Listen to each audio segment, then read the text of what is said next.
Sorry for the technical difficulties. Hopefully you all will find the new video because I couldn't have chat in the last video because I set it for children. So no one has joined yet, but hopefully you'll all be joining now. So I will just wait till people get on. There was like a bunch of people in the last one. And now we have live chat. Great. I see people joining now. I'm so sorry about that, but I have to be able to see what you're putting in the chat or I can't give away my prizes or answer questions or do anything. Sorry. Of course, there's always something, and I'm not the best at YouTube. So thank you so Hi. Hi, Blanca. Blanca is my publicist, and so she used to see all my debacle and how bad I am at live streaming on YouTube.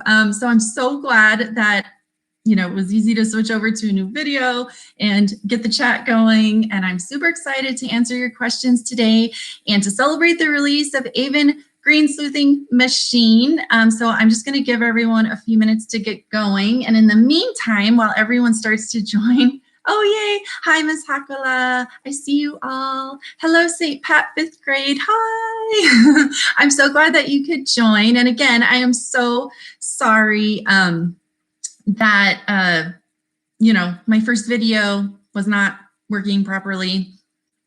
Youth, honestly, like live streaming on, hi, Mrs. Bard's class in Rhode Island. Hi, guys. Honestly, I find live streaming on YouTube to be super confusing, like ridiculously confusing. And my husband, who is like the tech guy in the house, is not here today. And so I was super scared, which is why I started early to make sure there were no technical issues. But then I realized after we got started that you couldn't chat. So it's a new video and I'm just kind of waiting for everyone who was on the other video to go over to the new video. Hi, Fun with Alice. So while we get started, I'm just going to thank a few people because we always like to thank people at our book launch parties who were involved in the creation of the books. And there's so many people who are involved in the creation of a book. It's not like a writer just sits in a corner and types it out and one day it just ends up on the shelf. There's like a million people involved. Oh, hi. I remember you with the cactus background. Hi, Miss Kramer. Kramer is 5th grade class. Hello, Miss DiBernardo's class. Hello from Buchanan Elementary. Okay, I'm so glad that you all found the video and that you're on. All right, so thank you to, well, she's just on here. I saw her. She said hello. Blanca, who is my publicist. Publicists are really important. They help you with all your marketing and promotion, getting the book out there. I have editors at my publisher, Susie and Artie, who are super important. It's not like we put out first drafts. That would be terrible. So they help you to make your books as strong as they can be with lots of revisions. And so they help out a lot. My literary agent, Shannon, she is so important in my career. So when I try to get my first book published, Insignificant Events in the Life of a Cactus. Oh, thanks, Blanca. I love you guys too. It was really hard. Like nobody wanted to represent me. They thought the story idea was too weird. They didn't get my writing style. Like I got a lot of rejections, and Shannon was the first literary agent to offer me representation. And if it weren't for that, I might not even be here today. Oh, hi. Oh, hi, Kelly. One of my best friends is on here too. So now that we've gotten started and I've thanked some people, oh, and my husband and daughters, my family are super important to me in everything that I do. My best friends, one of them's on here, Kelly DeVos. She's also a writer and she writes really great young adult fiction. If there's some older kids on here, like teenagers. And Stephanie Elliott is another one I would thank, and also Lori Phillips. So those are really important people to me in the writing community. So before I start answering questions, what I thought would be fun to do today, rather than read any more from Aven Green Sleuthing Machine, what I want to do, because I hope you all have the book, what I want to do is read from Aven Green Baking Machine, which is scheduled to come out in August. So I thought I would read you guys the first chapter from the next book, maybe the first 2 chapters because they're pretty short. So this is the first chapter from Aven Green Baking Machine, and then we'll move on to questions and prizes and stuff. Chapter 1, Expert Baker Requirements. There are a whole lot of cuppies. Sorry, you can tell I'm just, okay, starting over. There are a whole lot of cupcakes, cookies, Rice Krispie treats, and popcorn balls to make in elementary school. I'm only in the third grade, but I've already become an expert at making these fine foods. And I don't even bake like any old baker. You see, I don't have arms. Yep, you heard me, no arms here on my torso, which I'd like to add is already 8 years old. That means when I crack eggs, I crack them with my feet. And when I measure sugar and flour, I measure them with my feet and also measuring cups. And when I melt butter, I melt it with my butt cheeks. Just kidding, of course. I use a microwave like everyone else. Using butt cheeks while baking would be unsanitary. Unsanitary is the opposite of sanitary, which means clean. I always wash my feet before I bake, so there's nothing unsanitary about using my feet to bake. And if you try to say so, we might have to have a little talk about how many times you picked your wedgies today using your fingers. Like I said, butt cheeks are unsanitary. I can't even pick my wedgies with my toes, so it's wedgies all day long for this girl. Now, you might be wondering what the requirements are to become an expert baker. The most important thing you need is extra taste buds. Miss Luna, my third grade teacher, told us that the average person has about 10,000 taste buds. Oh man, Miss Luna. Oh, I just realized that it's repeated here. So if one of my editors is on here, we better get on that.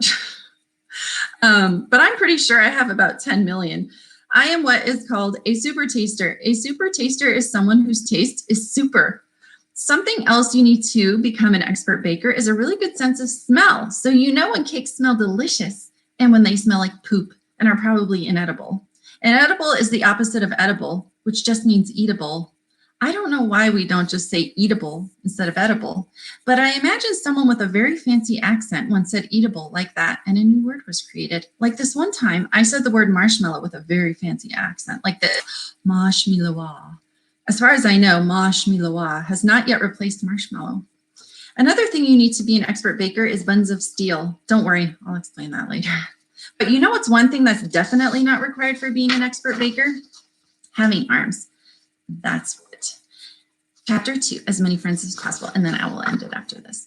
I'll never forget the first cake I ever baked, all on my own with my mom's help. It was a perfect carrot cake with cream cheese frosting and no nuts because nuts do not belong in cakes or cookies.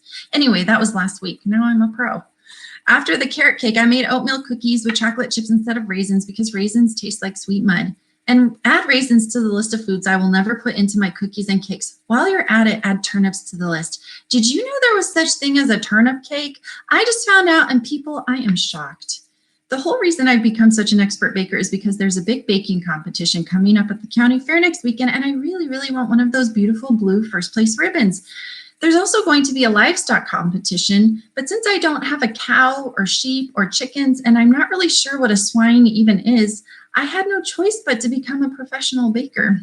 In order to win this baking competition, I've decided to enlist the help of my closest friends, Kayla, Emily, and Sujata. I really just became friends with Sujata about a week ago, but you know when you have a special connection with someone. Plus, I like to have as many friends as possible at all times. And the wonderful news is that it was Sunday, so they were all coming to my house for an official baker's meeting. We planned to make one recipe each, which meant 4 whole baked desserts to test.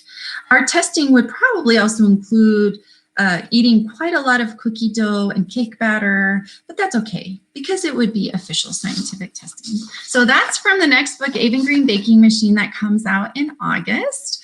And so now, I wanted to thank a few other people. Actually, I don't think they're on here, but there are a few women who really inspired the character of Aven from the very beginning and who have been an important part of my life and the creative process and have contributed. And that would be Barbie Thomas and Jessica Cox, who you can find out information about online. Jessica's super cool. She can fly a plane with her feet. And then Letitia Wexton, who does Tisha Unarmed on YouTube. And also Letitia and Jessica have a show now called Life with Feet that they do together if you want to learn more about them and see more about them. Okay, so I'm going to go up and I am going to, hello. So I'm going to go to the first question. Let's see. Oh no. Allison Lawrence says, I've been teaching in person and remote since September and still forget to unmute. Yeah, that happens to me all the time. I could be muted right now and no one's telling me. I wouldn't be even remotely surprised. That's happened to me before too. Hi. Okay, I'm just going. Hi. Hello, Miss Bowman's 5th grade from Lancaster, PA. I've spent a lot of time there. I used to live in Glenmore for a little while. Okay, so Amy Hakula asked, how do you come up with all your characters? Is Aven based off someone you know? And you know what, Amy, since you are the first person to ask a question, I'm going to give you a prize. And this is how the prizes are going to work. Pay attention. Okay. I'm going to say your name, Amy Hakula. I hope I'm saying that right. And then I'm going to show you your prize. And then you are going to need to email me at dustybowlingbooks@gmail.com. So Dusty Bowling, my name, books@gmail.com. Tell me your name, your YouTube name, and the prize that you won. I'm also going to write it down here so that I can get it mailed to you. So your prize is going to be the llama corn. And also with every single prize you get, every single prize also gets some Aven Green stickers and signed book plates for Aven Green Sleuthing Machine, the upcoming Aven Green Baking Machine, and both cactus books if you have them. So every prize gets those included. And so Amy Hakula, you get the llama corn. Amy Hakula. So please email me at dustybowlingbooks@gmail.com to claim your prize. So how do I come up with all your characters? Is Aven based off someone you know?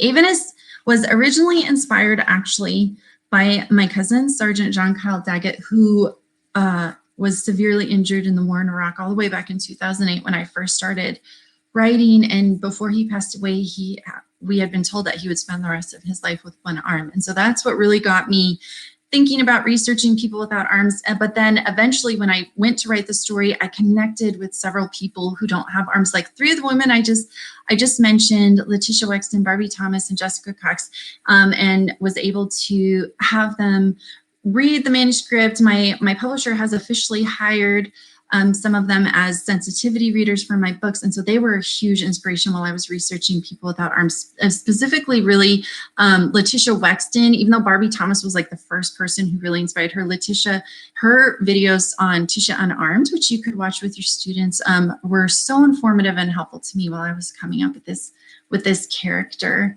And how do I come up with all my characters? Usually they're inspired by someone I love, someone I know, or something from my own life, something I grew up with, an issue that I care about. Like my next book, my next middle grade novel, Across the Desert, is inspired by my experiences growing up with parents who are addicts. So it's usually from something like that, something I care about, somebody I care about. All right, let's see. Okay, I'm sorry. Carol Ann Bard, I just answered your question, but it's a really good question. I'm sure I'm going to hear that a lot. Hi, Park Ridge students. Hello, Mr. Monsat's 4th and 5th grade class. So nice to see you. Hi, Kelly.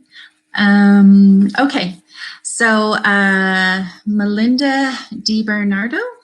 Maya wants to know, what's your favorite book? Well, that is really hard to say. I have a ton of favorite books. Like, I love Holes, and that really influenced 24 Hours of Nowhere. I love anything by Jason Reynolds, basically all things by Jason Reynolds. There are some other really special books that I love. Ellie Terry's Forget Me Not is a beautiful book about a girl with Tourette syndrome. And I mean, one of my all-time favorite books, maybe I shouldn't have put these up here, I should have known someone was going to ask me this, is this one, Charlotte's Web, which I just did with my family, and I just love it as much today as I did when I was a kid. So those are some. And so Maya, that was a really good question. And so I'm going to give you a prize. And so I think you should have the really floofy llama. Isn't that cute? It's a little keychain. And of course, you also get the signed book plates and stickers with the floofy llama. And so I'm going to put that on here. So Melinda DiBernardo, please email me at dustybowlingbooks at gmail.com. Let me know that Maya won the Floofy Llama and how to get, and then let me know how to get it to you, how to mail it to you. All right, let's go on. Mrs. Newmeyer's class. Hello, hello, hello. 5th grade class in Minnetonka, Minnesota. That looks like Miss Peterson's class. So excited. So exciting. Hello. Let's see. Hello from 5th grade at Minnetonka, Minnesota. So another Minnesota class.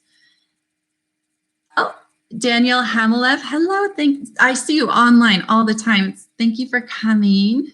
And then Nathan Monseth from Julia. What is your favorite book that you've written? Oh, wow. A lot of kids ask me that. That's a really common question. And I can honestly say that I don't have a favorite book that I've written. They're all just really special to me in different ways. Like I can say honestly that the characters from the Cactus books are really, really special to me. They have so much meaning.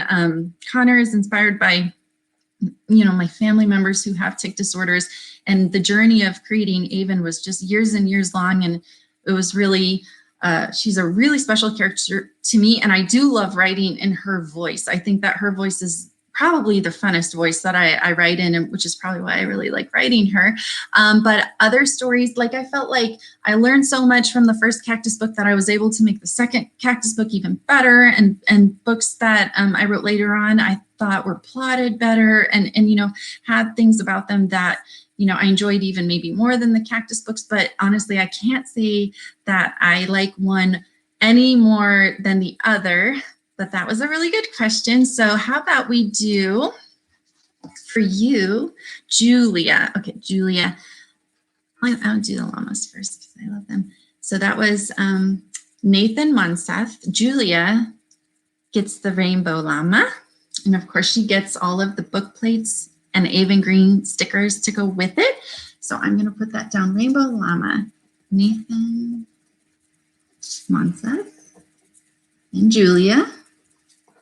Please email me at dustybowlingbooks@gmail.com to find out how to claim your prize. Sorry, here's going to accidentally give them away twice. All right, and then also from Collins, when did you write your first book? That's another really good question.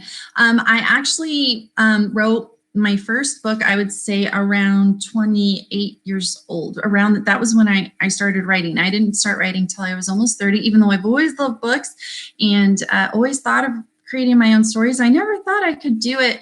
You know, I never thought I could ever become a published author. That felt like an unattainable goal for someone like me. And it's not, and it's certainly not for any of you. But I wrote it around when I was 28. Oh, and it's kind of fun. One of the very first things I wrote was I was trying out a chapter book series called Ruthie Sleuthy Preschool Private Investigator. And it was about this little preschooler named Ruthie who solved all these really silly mysteries. And of course, those books never got published. I never even tried to publish those books. Those were the first books I ever wrote. And so they were like my practice books. I had a lot of practice manuscripts I had to write before I wrote my first book that would be published in significant events. But nothing is ever wasted. It's always a really great learning experience. And I never delete anything. So I keep all my old stuff because you never know when you might want to use it again or revise it or, you know, just look back at it. And so I went back to my Ruthie Sleuthy books when I decided to write Aven Green Sleuthing Machine. And I pulled some of the jokes that I had liked and I put them in this book. So, you know, nothing is ever wasted when you are a writer. So keep all your work, even if you think it stinks. And you know what? My first drafts stink too. So don't come down on yourself if yours do too, or you just don't feel like they're very good. My first drafts are pretty terrible sometimes. All right, and that was from Collins. And so how about if I do Collins, you know what, let's change it up a bit. A signed copy of 24 Hours in Nowhere, which is the book that came out between the Cactus books. So I didn't know I was going to write a sequel when I wrote the first Cactus book, and I had already been working on another book. So this book actually came out in between. So Collins from Nathan Monseth's class, you get a copy of 24 Hours in Nowhere and, of course, the stickers and signed book plates. So I'm going to write that down. 24 Hours in Nowhere. Nathan. So please email me at dustybowlingbooks@gmail.com to claim your prize. All right, let's see. Deadly Llama YT, who is your favorite character in insignificant events in the life of a cactus? I like your name, first of all, Deadly Llama. So, I mean, that again is really hard for me to say. I really do love writing in Aven's voice. She's so much fun. She's so silly. She's got like my sense of humor. So like the things that I think are funny is what Aven thinks are funny. So if you don't think Aven's funny, you probably wouldn't think I'm very funny. And so I do love writing her, but the other characters are really special to me too. Like Connor, Connor, I wrote Connor when my daughter, who's 17 now, she was 11 at the time, and her tics were really, really severe when she was 11 years old, and which is frequently the case for kids, that their tics can become more severe during puberty. And that's what happened to Bronte. And so she was in a lot of pain, and she was just really struggling with adjusting to the tics. She loved to be in the theater, so it was really hard for her to be up in front of people with her facial tics and things like that. And the physical pain, though, above all, even now today, the physical pain is the hardest thing. So I poured a lot of Bronte into the character of Connor in creating him. So I always kind of see her when I look at him. And so he's very, very special to me as well. Okay, so Deadly Llama YT, I'm going to give you a prize as well. And since I'm so glad I saved the last llama, you can have the little white llama. And of course, you get the stickers and book plates with it. So I'm going to write that down, white llama, Deadly Llama YT. Email me at dustybowlingbooks@gmail.com to get your prize, to claim your prize. Okay, so those have all been given away. Okay. Daniel Hamelef, how do you get to know your characters before you start writing? That's a really good question. So I do sometimes get to know my characters really, really well before I start writing, but sometimes I get to know them a lot better as I'm working on the story. But before I start writing, I spend a lot of time thinking about my characters and my stories, a lot of time, usually several months, if not several years. Like the first Cactus book I had been thinking about from 2008 all the way till I wrote my first draft, which was like 2014. So that's 6 years in between when the idea first started and how long I thought about it, researched it, and just had it in mind before I sat down and wrote it. And that's the case with, for example, a couple of manuscripts I'm working on right now that I'm trying out and working out.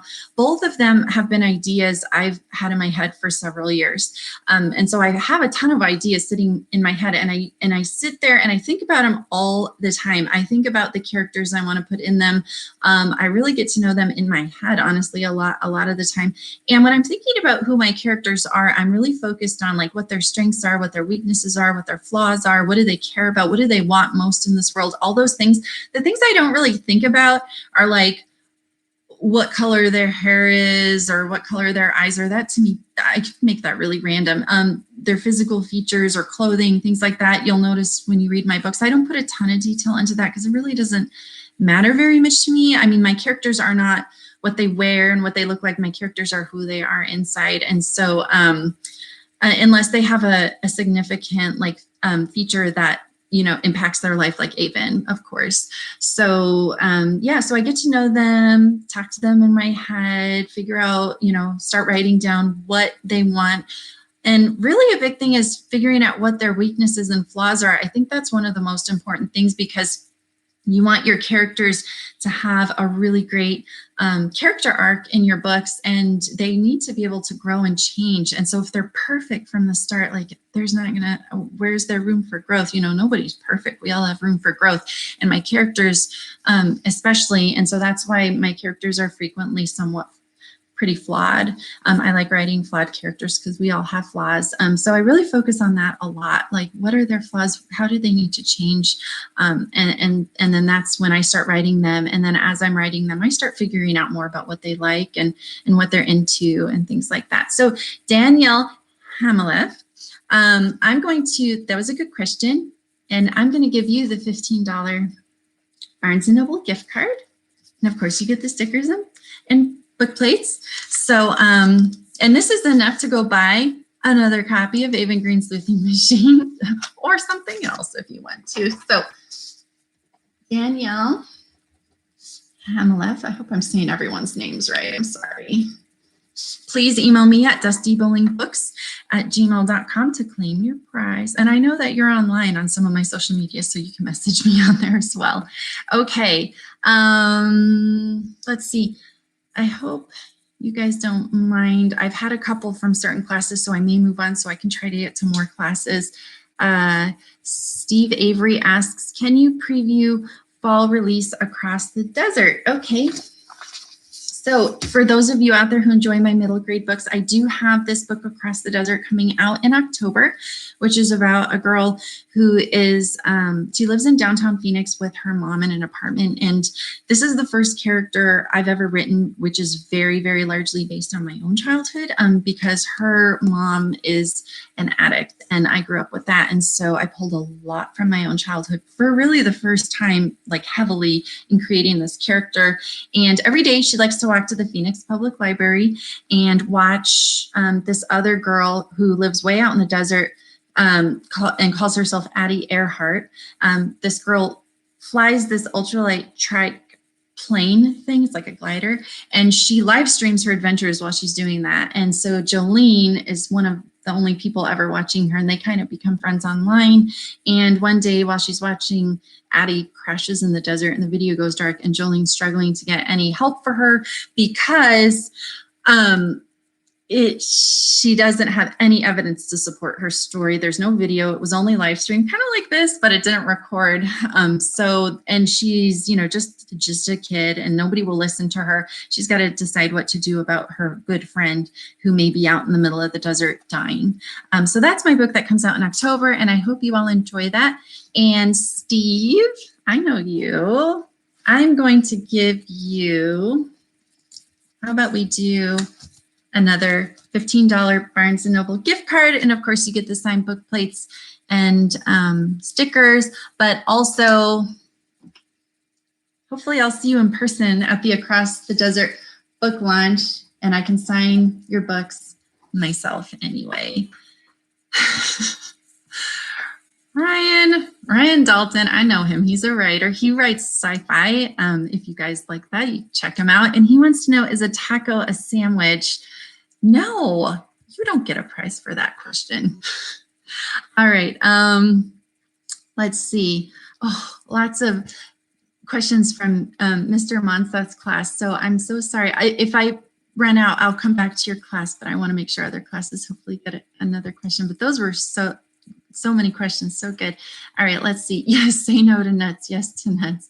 I don't like nuts. Well, so you can see if you read my books that I put a lot of my own personal feelings into them. And I have very strong feelings about nuts and raisins being in dessert. And I side with Aven on that issue. Let's see here. I'm going to, okay, Jennifer Bontrager. My class would like to know what inspired you to write about a girl with no arms. Oh, I'm sorry. I kind of already answered that one earlier. So if you just hopped on later in the live stream as well, and some of you probably asked them really early on, you can go back and watch the answers. So I'm just going to scroll down a little bit. How about Mayu7, MALOMAYU7? Does Aven know how to cook? That's a good question, and that's what Aven Green Baking Machine is a lot about. So she does, and she cooks with her feet. And if you want to see a person without arms cooking or making things, again, Tisha Unarmed, this series is a great place to see a lot of that stuff. So that was a really good question. Let's see, I'm going to go down and find, oh yeah, so Blanca has put it also in the chat. Winners, email dustybowlingbooks@gmail.com. I'll need your mailing address to get you the book. Let's see here. I'm looking for, okay, how about Mary Choi? Sorry, you guys, I'm trying to get to more classes. So question from Ethan, who is my favorite character? So in Aven Green's Sleuthing Machine, I'll talk about that. It's definitely Aven.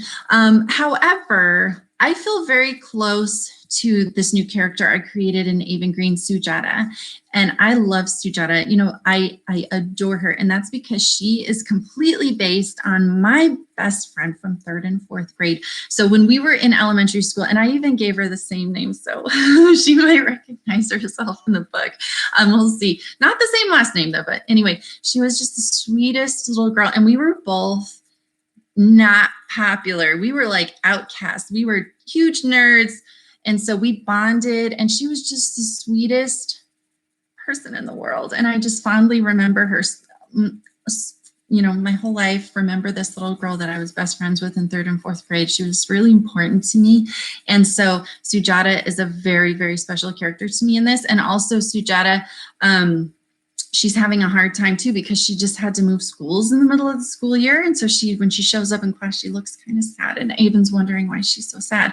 And I had to move a ton, and I moved multiple times in the middle of school years when I was in elementary school, and I hated it. It was horrible going into a new class in the middle of the school year. So those characters are really special to me. And so Mary Choi, Ethan, in your class, I'm assuming, I'm going to give Ethan, let's do another $15 Barnes & Noble gift card with the book plates and bookmarks. Book plates and stickers. And so email me please at dustybowlingbooks@gmail.com. And we'll give Ethan the Barnes & Noble Mary Choi gift card. And email me where to mail that, please. Okay, let's see. How about Kirsten Peterson? What's your favorite part of the insignificant events in the life of a cactus book? Sorry, Mrs. Peterson's 5th grade class. That is a really good question. So my favorite part in insignificant events in the life of a cactus, I can actually pinpoint it really easily. It's my favorite part, and it's been my favorite part the whole time. So for this book, it's the first scene I ever wrote for this book. And so you may be surprised to find out that I do not write my books chronologically from beginning to end. I actually jump around a lot. I'll write my ending frequently first. I'll write the climax. I'll write really important pivotal scenes first. Sometimes I do write my openings first, but that doesn't mean I just keep going through. I will write scenes like as they strike me and I feel really inspired, because I am always afraid I'm going to lose that. And so if I get like, oh my gosh, I have this idea for a scene, I'll go and I'll write it out real quick. And then I kind of piece my books together in the end like a puzzle. It helps to keep my momentum going.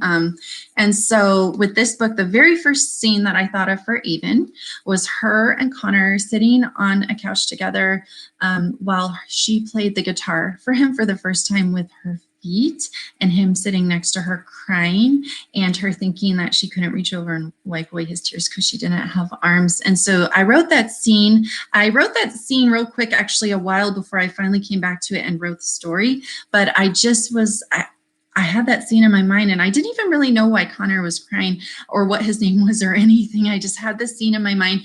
And then as time went by and my daughter started developing Tourette syndrome, and I started really figuring out who these characters were and what the story was, then that was when I finally went back and I decided to write the story. And I knew it would be a friendship story between these two characters. And I wrote the whole story around that scene. And so this book went through like a billion rewrites. And so I'm really glad that of all the things that changed and were deleted and were added, that scene is still in the book almost exactly as I first wrote it. And also when my editor, Christina Polis, who picked up this book at Sterling Children's Books, I will be forever grateful to her and to them for doing that. When she got the book and she started giving me notes, she said that scene really struck her, and that it was the first scene to make her cry in the book. And I was really happy about that because it's a really special scene to me. So that was Kirsten Peterson's class. And you know what? I'm going to give you guys a signed copy for your library, for your class library, of Insignificant Events in the Life of a Cactus. And so I'm going to put that right here. Kirsten Peterson. So please email me at dustybowlingbooks@gmail.com to find out how to get your prize. Okay, now let's see. Jennifer Bowman. Okay. From Michaela, how long have you been writing children's books? So I didn't start writing till I was about 28, so that would make it almost around 13 years.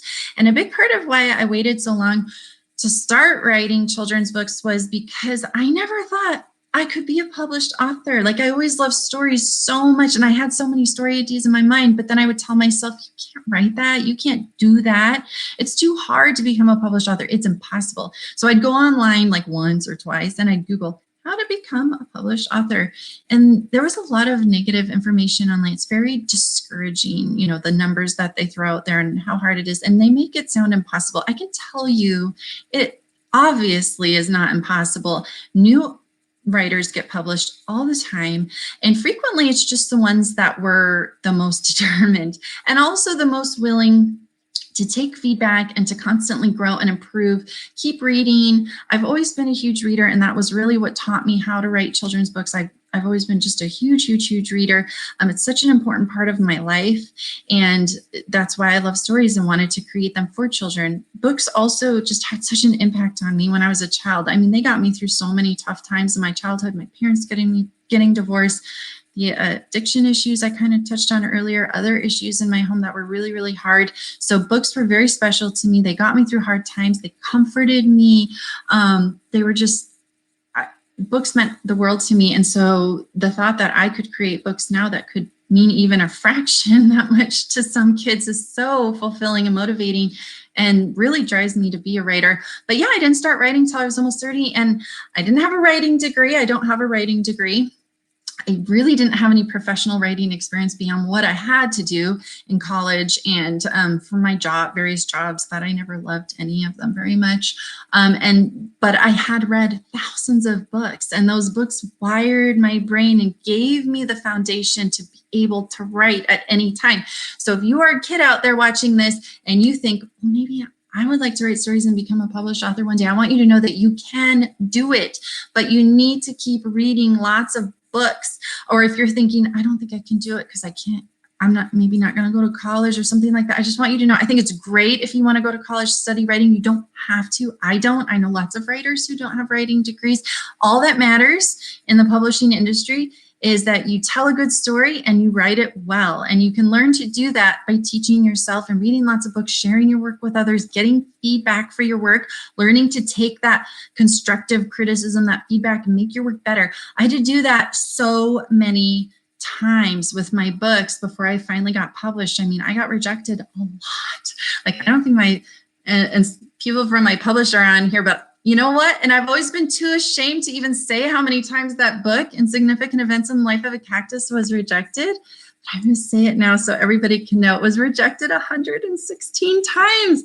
So trust me, just because you get rejected or you get criticism or anything like that, it doesn't mean you're not good at what you do. It just means we all have so much to learn, and there's so much growth, just like our characters. They need to learn and grow, or else the story is not satisfying. And same thing with life. I think we need to learn and grow and, become better all the time, or we'll be unsatisfied. So that was Jennifer Bowman. That was kind of a long answer to that question from Michaela.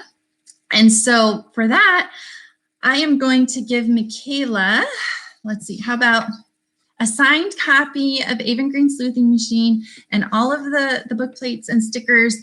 And so even if you have another copy, maybe you could give this away to a friend, or you keep the signed copy for yourself and give away the other copy with the book plate. So I'm going to write that down.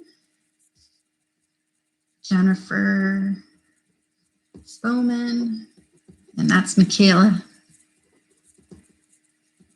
Please email me at dustybowlingbooks@gmail.com to claim your prize. All right. And then let's do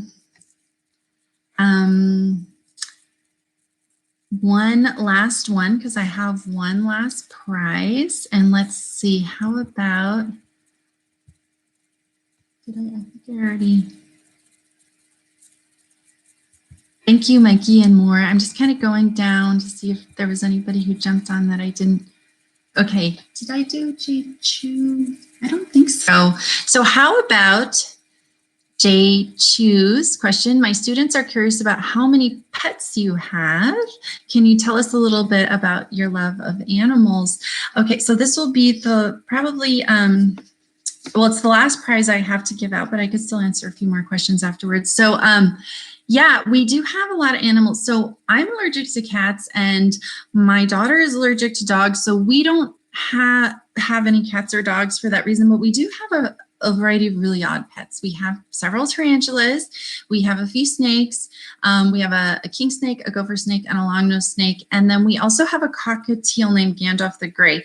And so I do love Gandalf the Grey. I'm not super in love with the snakes and tarantulas, but my husband and kids are. And so, you know, sometimes I'm inspired by the things the people I love, not necessarily what I love. So you'll find a lot of these things in my books, but I really love everything in the desert. I don't love rattlesnakes. We have a lot of rattlesnakes in the desert. We don't have any pet rattlesnakes. That would never happen because they're way too dangerous. But I like to put them in my books because they are so prevalent throughout the desert and they add more excitement and danger to certain situations. And I mean, we found so many in our yard. So it is a big concern out here and they are really dangerous. So if you're ever in the desert, like in Arizona or in an area that has a lot of rattlesnakes, you know, you always want to be watching the ground. Like I love to go hiking and I hike almost every day around the desert. And I'd love to just be looking around at all the beautiful scenery because I do think it's so beautiful where I live. But I'm always watching the ground because usually you will never get bitten by a rattlesnake unless you step on one. And so that's usually what happens. And that was a really good question. And if you want to learn more about my animals, you can go on my website, dustybowling.com, and go on my videos or you're on my YouTube channel. I have videos on my YouTube channel as well. I'm trying to kind of get everything moved over to YouTube, but I have some on my website, some on YouTube, and where we show our tarantulas and snakes and Gandalf the Grey and things like that. And so that was Jade Chu's class. And for them, I'm going to give them another $15 Barnes & Noble gift card. So maybe you can pick up a new book for your classroom library. And so please email me at dustybowlingbooks@gmail.com to claim your prize. And I'm sorry, but that is the last of the big prizes that I have to give out. But for any few remaining questions, I'm going to give out more stickers and book plates. So if I read one of your questions, feel free to email me and say you'd like stickers and book plates. Or if you have a copy of Aven Green and you're just watching, or I skipped over your questions, sorry, I'm going kind of fast. I may have accidentally skipped people, but you have your own copy. You can also email me at dustybowlingbooks@gmail.com and I will gladly send you a signed book plate for your book for coming here and spending this time with me. I really appreciate it. So let's see, Mikey and more, what is your favorite animal? Well, my favorite animal in the desert is probably the quail, just because they're such a neat bird. I love them and they're so cute. And right now around this time, they're having their babies. And so we see all these adorable little quail families out in our yard. And I noticed a few people dropped off after I said that. I was done with the bigger prices. I know why you were on here. All right, let's see what else.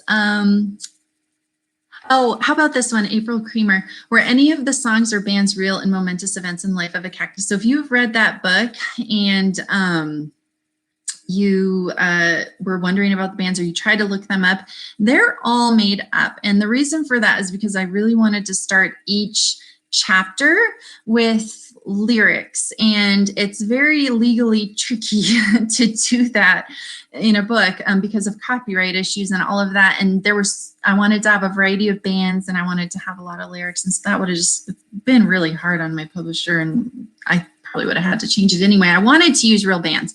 So if you are interested though in listening to the music that inspired the punk bands in momentous events in the life of a cactus, I do right here on YouTube have a punk playlist that I listened to the whole time I was writing that book. So I have a music playlist every time for a book that I have YouTube music. And so I make a little playlist for all my books. And so you can see the punk one for momentous events on there. And I've got a lot of my favorite bands on there. And there's I think I only put the playlist that's called Cactus 2 classroom friendly, so you know that, because punk music does have some, strong words in it, and so that that's safe to play if you're concerned about that. There's not going to be any, foul language or anything in there, so you can feel safe listening to that and try out some punk rock, which I love. All right, let's see. Hello, hello, hello. Wendy Baker, 5th grade at St. Pat's, would like to know who is your favorite character. Well, I'm sorry, you guys, I kind of already said that. I should read them before I say it out loud. But thank you for coming and spending time with me. Hello, Miguel from Miss Cox's. Oh, and you're in Surprise, Arizona, so you're not far from me right now at this very moment. And oh, from Mariah, have you always liked cacti? And how did that influence insignificant events? So here's a really interesting publishing fact.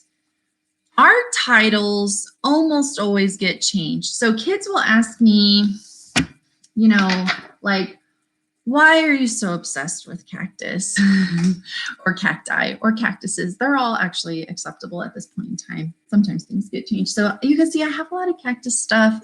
It's all stuff people have sent me, which I love.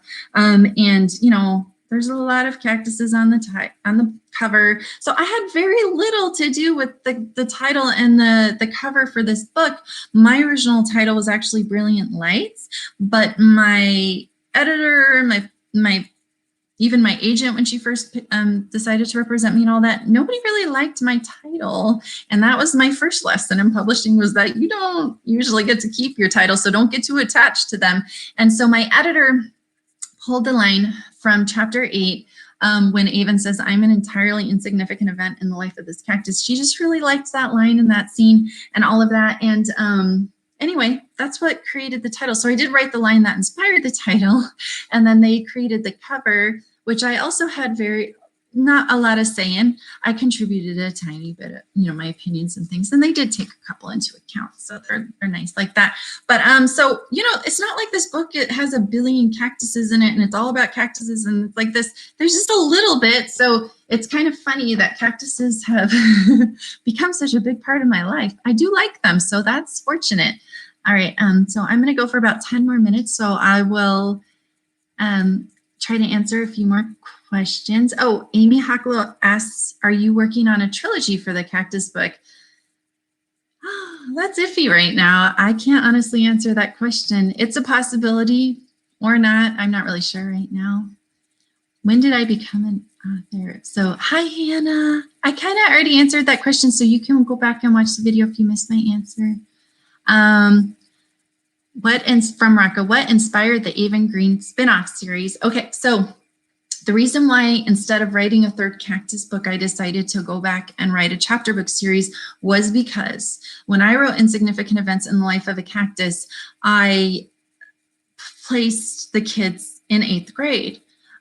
Looking back, I may have placed them in 7th grade instead, because when I decided to write a sequel, I realized that it was Insignificant Events ended like in the spring. I had to move into high school. And so it's a little controversial to set a middle grade story in high school. So I try to keep it just at the very start of high school. But also, as I started working on it and talking to people, they were like, we'd like more middle grade books that are set in high school, so that our kids who aren't quite ready for YA can sort of get a glimpse of high school and all that. So I actually realized that people really kind of wanted that sort of thing. But in the industry, it's just kind of controversial because librarians aren't sure where to shelve things. So I've been asked a lot, like, do I shelve this in YA or in middle grade? And I'm like, middle grade, it's middle grade. I know that Aven's in high school, but it's a middle grade story. It's totally geared toward middle grade readers. So if you read the first book, you're totally good to read the second book. And so the reason why I decided to go, long story short, back in time and do the chapter book series was because to go on even further, Aven would be even older. And so now I'm getting even deeper into high school. And again, it's like, oh, is this middle grade? I wanted just write middle grade. And so I decided, you know what? I bet Aven, when she was younger, was a real silly, like fun little kid. And so I started thinking about her a lot when she was younger. And that eventually is why I wrote the chapter book series. And she is super fun to write at 8. And she's probably just like you'd expect her to be. So again, if I'm answering your questions, feel free to email me, and I'm more than happy to send you some stickers and book plates for your books that you have purchased. I'm super happy to send you those. Thank you for purchasing my books, and I'm glad to send you the signed book plates for them. Okay. My 5th grade class wants to know what book from your childhood has shaped you most as a writer, and that's from Marty Neumeyer's class. Hi. So a lot of books from my childhood, because books, like I said, were so important to me, and shaped me as a writer. Well, I instantly think of books like Where the Red Fern Grows and Charlotte's Web, because those were some of the first books to ever make me cry and just feel like this extreme level of emotion that I'd never felt before watching a movie or anything else. Like, books really got into my head unlike anything else that I had experienced, and I just really lived them. Like, I really got so into the stories and it felt like I was there. And so books like that really have inspired me and shaped me to always want to put a lot of emotion into my stories that I hope you feel coming through. But also books like the Babysitter's Club series, which I read over and over and over again. Those books were just a really nice glimpse into just like the kind of life that I would have loved to have as a child. And it just was like really comforting to spend time in those really stable worlds. And so I think everything I read when I was young. Beverly Cleary, who just passed away, she was a huge influence on me. And a lot of people say that they can really feel Ramona in Aven. And certainly I would be inspired by the characters I grew up loving and love as an adult. I mean, I don't think we can help but be influenced and inspired by the books and the characters and the authors that we love. And, you know, I'd be really honored if another author said that they were even remotely influenced by anything I had ever written. And then, okay, Caleb is wondering, what's your favorite color? From Melinda D. Bernardo. Brown, actually. I really love brown, and green. I do love green, but I love brown. I like to decorate with a lot of brown. I like to wear a lot of brown. I feel like it's a good color for me. And there is a lot of brown in the desert, and I think brown is a beautiful color. Why don't you make your story as a movie? And I don't know which story you're talking about. I'm assuming Insignificant Events, but it's a possibility in the future. I can't talk about it too much, but fingers crossed. You know, I don't have a lot of control over that, but there are people trying to make that happen out there right now. So let's all hope for that. Just a couple more questions before we say goodbye. Let's see here. Oh, okay. How about from Ethan? What comes first, the plot or the characters? And it's different, I can honestly say, for every book. So obviously with this, the character came first years and years before I ever wrote this. I mean, and the characters came first for Insignificant Events. I was very, very attached and drawn to the characters that I was developing in my mind. I didn't know what their story was going to be. So I used to be a discovery writer, or a pantser, as we say sometimes. That means you fly by the seat of your pants when you're writing. And so I started with a character I loved and a scene, which I told you about earlier. And I just wrote and saw where the story led. And that led to a lot of revisions. I mean, I always have to revise a lot, but that led to years of revisions, rewrites, cutting out whole subplots that didn't belong, meandering, things that were like, why did you put this in here? Just all over the place. And so after that, after I went through that whole difficult experience from being a discovery writer, and a lot of people are discovery writers, and I think that's great. I mean, if you can write a book that way, you probably feel really creative. Unexpected things can happen. Like, I mean, I just can't do that anymore because I don't do it really well. I think my plots go all over the place. So for my second book, 24 Hours of Nowhere, I didn't even realize what I was doing, but because I had wanted so badly to put it into this 24-hour format, it forced me to start plotting and outlining my stories. And so for 24 Hours of Nowhere, I wrote my 24-hour time periods, and then I would fit into each one what would happen, because I had to make sure that I fit the whole story into those 24-hour sections. And also, you know, that I didn't end up at hour 20 and I was like, oops, my story is done. And then also that the timing made sense. Like, could this thing happen in an hour? Things like that. And so from doing that, I learned, wow, to outline my stories, because that resulted in way less revisions. And so ever since then, I have anywhere from loosely plotted or deeply plotted my stories. It depends on the story. Like for The Canyon's Edge that just came out, it was kind of a really rough plot. But then for Momentous Events, it was like a really super detailed synopsis, which I kind of had to do to sell that book to my publisher. But so lately though, anymore, I would say it's a combination. Sometimes the plot does come first, but usually the characters are a part of that. So for like the Canyon's Edge, the plot definitely came first. I have been thinking about for years about the plot that a girl and her father separated in a canyon. And then over years of thinking about that story, I started realizing who she was and what she was battling in the canyon and how she would survive and just who she was inside as a person again. So really, it's no matter how much, if the plot comes first, I could have the best plot idea in the world, but if I don't put a lot of care into my characters, you're not going to care about that story. Like it could just be like the most exciting end of the world story anyone's ever written, but if you don't care about the characters, you're not going to enjoy the story. So even when the plot comes first, I won't write it until I really, really feel like I know the characters.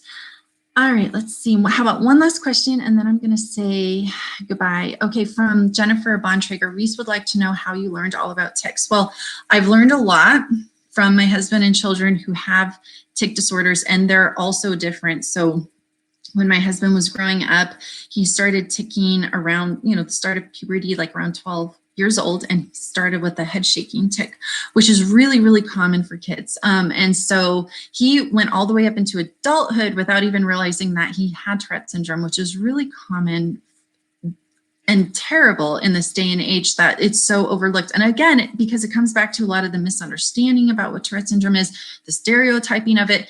And then my teenager has a lot of very subtle motor tics at this point. When she started, they were a lot stronger. Now they're pretty subtle to the point that a lot of people don't even realize that she's constantly ticking.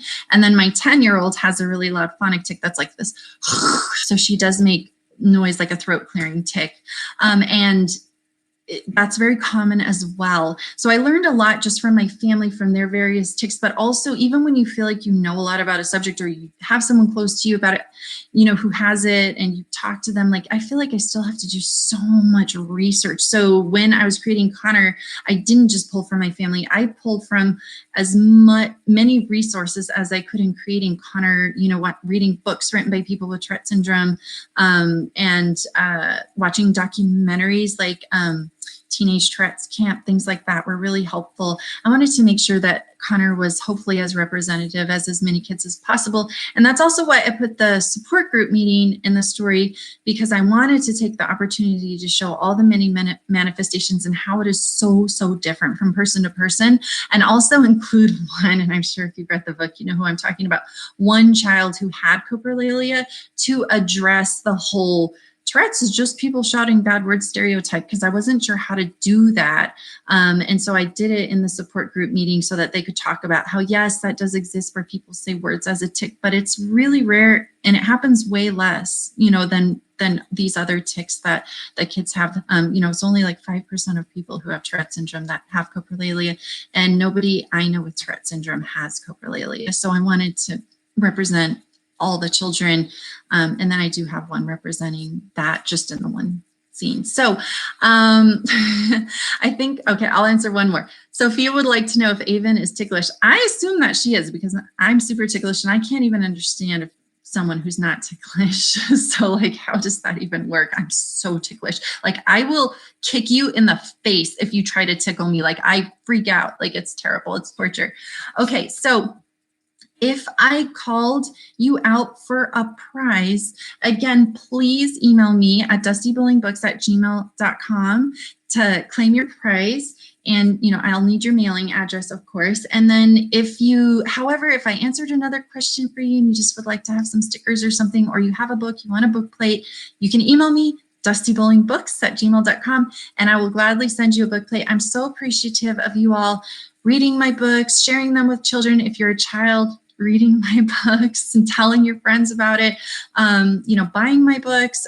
I wouldn't have a job without a readership, and I have the best job in the world. And so I have you to thank for having the best job in the world, because if I couldn't, if I couldn't sell books and if people weren't reading them, I wouldn't have this job. So thank you so much, everybody.